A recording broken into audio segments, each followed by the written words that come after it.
Tucked away in the California desert, the Salton Sea is a place unlike any other. A surreal blend of natural beauty, eerie decay, and unexpected creativity. What was once an accidental lake has become a landscape of contrasts, where the salty earth meets the shimmering water, and abandoned structures serve as canvases for artists who see the beauty in the ruins. In this video, we're setting out to explore the Salton Sea's unique landscape and see what there is to find in this fascinating part of California's history. We're also testing out a new DJI drone to capture breathtaking aerial views, and let's dive into the strange and stunning world of the Salton Sea. Today, Pops and I are doing a more local adventure. We are exploring the Salton Sea. First stop, the Salton Sea Visitor Center. If you want to get a basic understanding of the Salton Sea, then I definitely recommend starting at the state park and going to the Visitor Center first. Here they have exhibits that'll walk you through the history of the Salton Sea, which is fascinating, and you can learn more about the wildlife that lives in the area and talk to some of the volunteers if you have questions.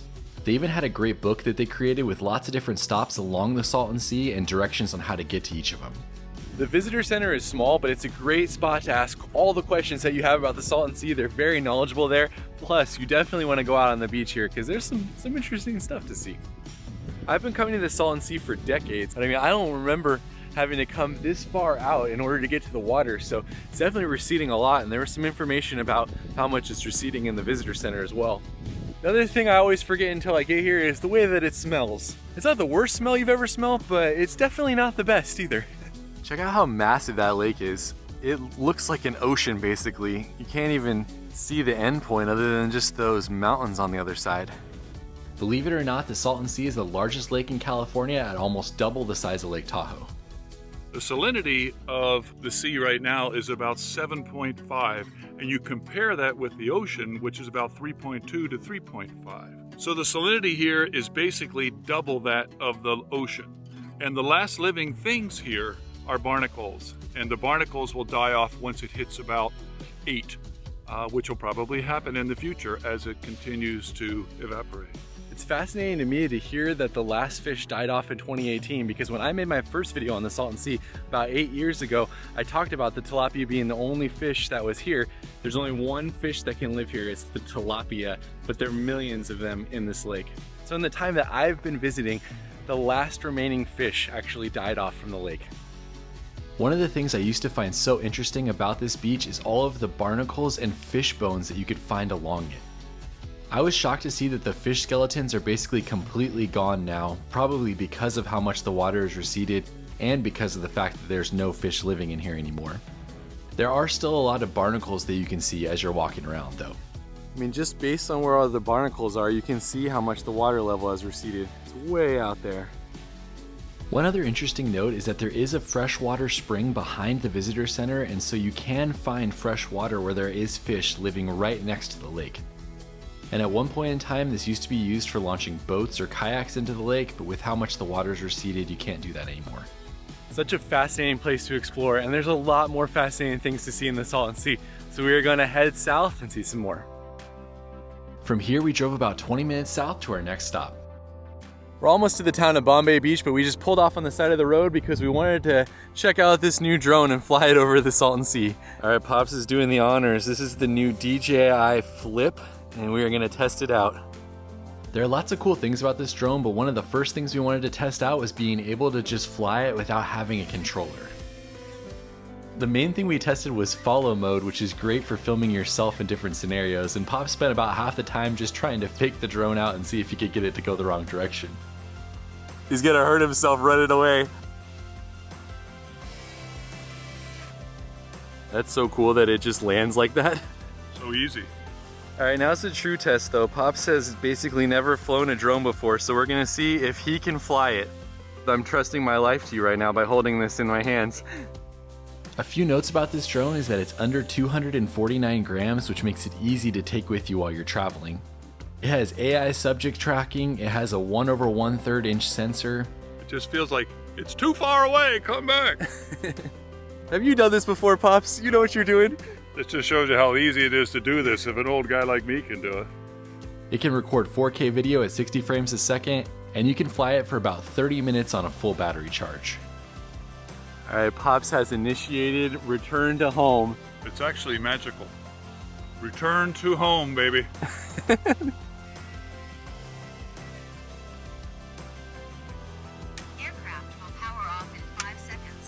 That's amazing, it just turns itself off when you fold it.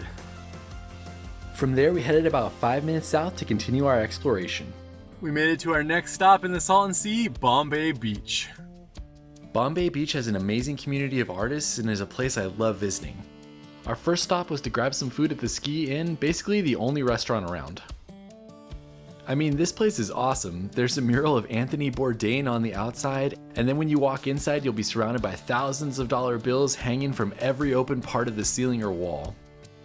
After placing our order at the bar for a couple of burgers, we found a spot to sit at, and then we set out to decorate our dollar bill.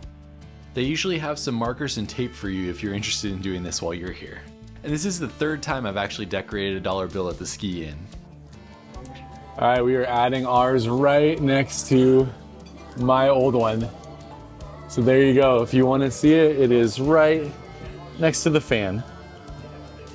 By the time we were finished, our burgers showed up and I got one with tots and my dad got French fries. Ooh, look at that cheese pull.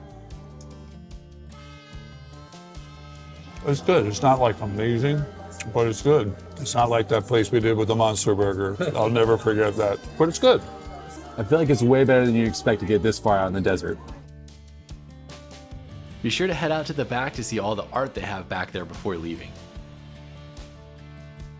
From here was a short drive over to the Bombay Beach ruins, but be sure to turn down many of the different streets as you never know what you're going to see. Sticks and stones will break my bones and words will kill us all. Once you leave 5th Street and go up the small hill, you'll start seeing the dozens of different art projects all out in front of you.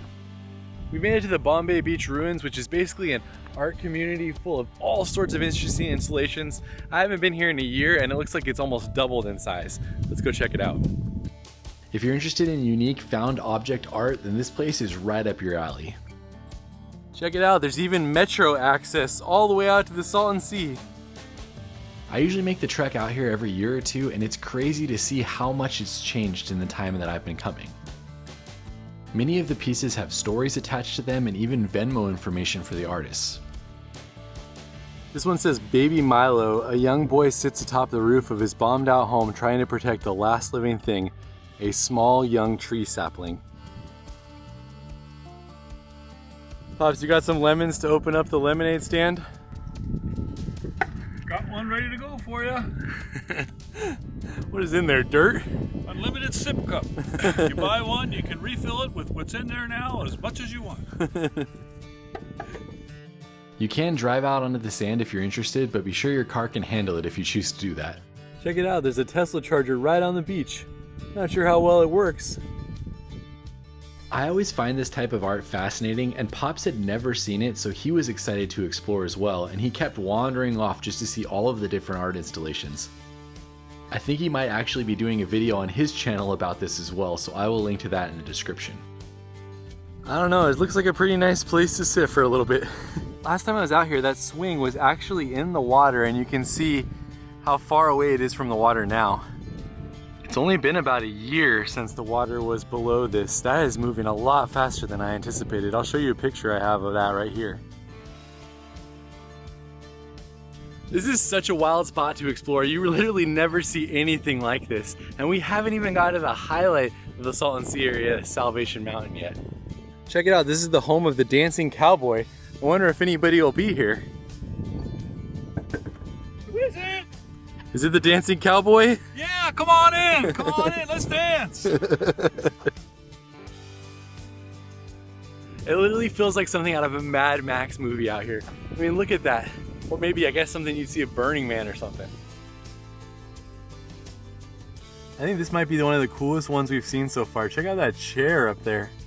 Pops is about to be the king of Bombay Beach, assuming he can get up there without falling through it. King Pops of Bombay Beach.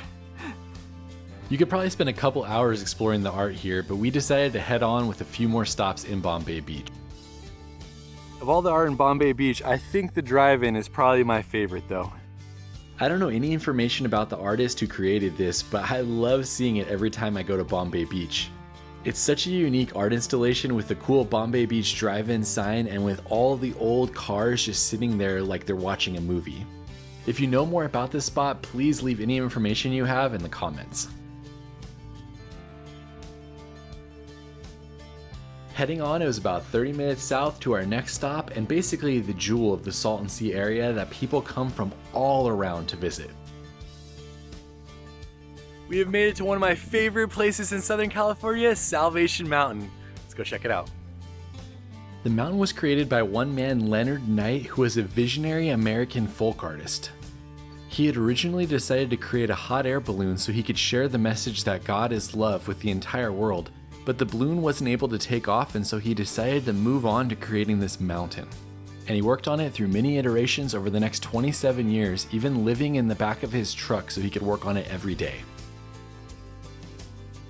This is so cool. Last time I was here, you could not walk up here, and it's open again. The mountain has what many refer to as the yellow brick road or the stairway to heaven that allows you to climb all the way up to the top. As you make your way up, you can appreciate the work that was put into this and realize how massive this mountain truly is. Once you make it to the top, you can look out over Slab City, which is right behind the mountain. I'm always incredibly impressed to think about the vision that Leonard had to create this in the middle of nowhere, as I would have never thought to do anything like that, especially as you're looking around how remote it is out here. Also, if you're interested, you can scan this QR code to see a tour of this area with Leonard, or you can donate via those two QR codes. I was incredibly impressed with how well they've kept the mountain up since the last time I visited. This is probably the best I've ever seen it, with a fresh coat of paint and a lot of repairs done. Right before we left, even Pops put away his fear of heights and he made the climb up to the top of the mountain. He did state that the paint was a little bit slippery for him, so note that if you go. There are a couple other structures on the property, but both of them had been damaged and you weren't able to access them. Also, if you're ever interested in working on the mountain, they do have work parties out here sometimes. In total, we stayed here for about an hour and just hung out, talked with the volunteers, and soaked it all in. After that though, we said goodbye to the mountain and we started the drive north again. One of the things that always strikes me about the Salton Sea at this time of day is just how peaceful and serene it feels out here. There's just something amazing about seeing the massive body of water on one side and often seeing trains going by you on the other side. For us though, we chased the sun and we headed about 45 minutes north to our last stop. For our last stop of the day, right as the sun is setting, we are heading out to hike to an oasis. How many oases? Oasis. How many have you been to? I've been to quite a few actually, and several out here. This is a great hike for most people as it's less than a mile round trip and it's basically flat the entire way. You do have to walk on sand on the way out, which isn't ideal, but without any elevation gain, it's not that hard to walk on the sand. I've done this hike many times and I always love it as a way to end my day in the Salton Sea. One, there's never anybody out here. I've never seen anybody out here while I've been hiking. And two, it's just an easy, beautiful hike to watch the sunset over the palm trees and then to walk through the oasis and back. Here's my favorite part of the hike, right when you turn the corner and you see the entrance going into the palm trees. There's just something special about this spot as there are hundreds of trees, and once you walk in there, you're actually shaded and protected from the elements. Be an epic spot for a movie. Pops, the creature from the Palm Oasis. Walking through the interior of the oasis is actually pretty short. I'd say it's maybe 1/10 of a mile. This is the coolest part of the hike though, so definitely take your time and look at all the different views. Alright, I haven't seen Pop since we entered the oasis, so I hope that the evil lurking in here didn't get him.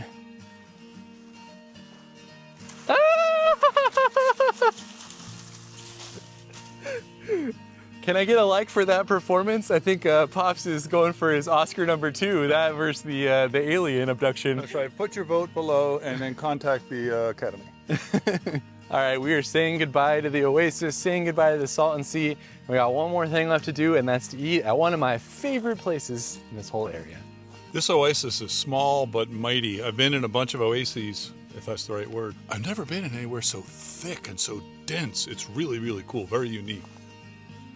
As we left the oasis, we were treated to an amazing desert sunset on the way to our dinner spot. For our last stop of the night, we have one of my favorite places in the Coachella Valley, TKB Bakery. TKB Bakery is a loved spot, and in 2018 it was on Yelp's top 100 places to eat list, and it was actually #1. They have great pastries and desserts, but what you come here for are the sandwiches. So this is called the trump card sandwich because the guy who created it just kept adding things to it. It looks incredible. What all is on it, do you remember? Everything. Ready? No. I like sandwiches that are not like screaming hot, but you take a bite and it warms up a little bit over time, which is what's happening with this. Yeah, really nice. Then it comes with jalapeno chips. And you can see we're sharing because this is a big sandwich. First off, that's an incredible place for dinner. Definitely bring an appetite or bring someone you can share with. We didn't even finish our dessert and we only had half of a sandwich. To end this video, I wanted to talk a little bit about the drone we were testing out. Thanks to DJI for letting us test it out. I thought it was a really great drone. It's a small form factor, which is really nice for travel, and it had great quality, and we were getting 25 to 30 minutes out of the battery life, which was really nice as well. I was just surprised at how intuitive it was. Felt like there could be a really quick learning curve. And I think it was also cool the way that you could use a controller or you could use it just straight from your hand. Both of those were cool options. The only thing that I didn't like is that the drone I have now has 4-way obstacle sensing, and for me, I like being able to not have to think about how close I'm to the tree and just to trust a drone with it. It has forward sensing, which is great for 90% of scenarios, but I do like being able to have a little bit more with that. Overall, I think it's a great travel drone. If you're looking to pick up a drone yourself or you want to start traveling with something, it's small, easy to use, great quality. I will leave a link to that in the description, and thanks so much for going on this adventure with us to the Salton Sea. Pops is going to put some videos on his channel. I will also link to in the description, and we'll see you on the next one.